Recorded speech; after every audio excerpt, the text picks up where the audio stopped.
एक छोटीशी गोष्ट. चिमणाचिमणीला छोटंसं पिल्लू होतं.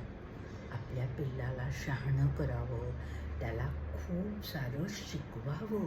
या नवीन जगाचा नवीन नवीन अनुभव येणार आहे, कसा येईल, कसं राहावं हे ती त्याला शिकवायचा प्रयत्न करते पिल्लाची आई.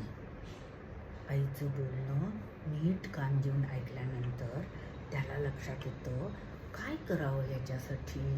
म्हणून तो एक युक्ती करतो. आपल्या छोट्याशा पायाला एक छानशी एक पुरचुंडी बांधायचं ठरवतो. ही चांगली गोष्ट असेल की त्या छोट्याशा खड्याच्या रूपामध्ये पायात त्या पुरचुंडीत टाकायची. असं करता करता आज फूल दिसलं. मला खूप आनंद झाला.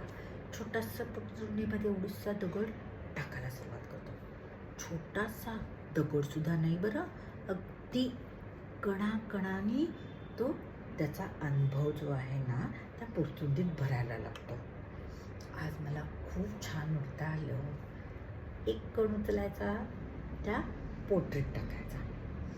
आज मला छान फळ मिळालं खायला, मी खूप खुश आहे. असं करता करता दिवसेंदिवस त्याच्याकडे खूप छान अनुभव तयार होतात आणि ते त्या पायाला बांधलेल्या पुरचुंडीमध्ये दगडाच्या रूपामध्ये साठवले जातात.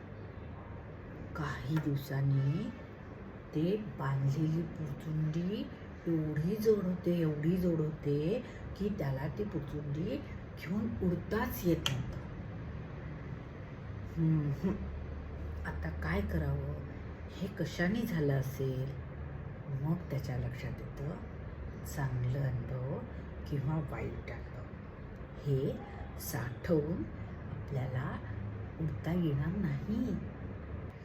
खरं तर चांगले आणि वाईट दोन्ही अनुभव कसे घ्यावे, कुठले ठेवावे, किती ठेवावे आणि कुठले सोडून द्यावे हे तो चिमणी छोटंसं पिल्लू शिकून जातं.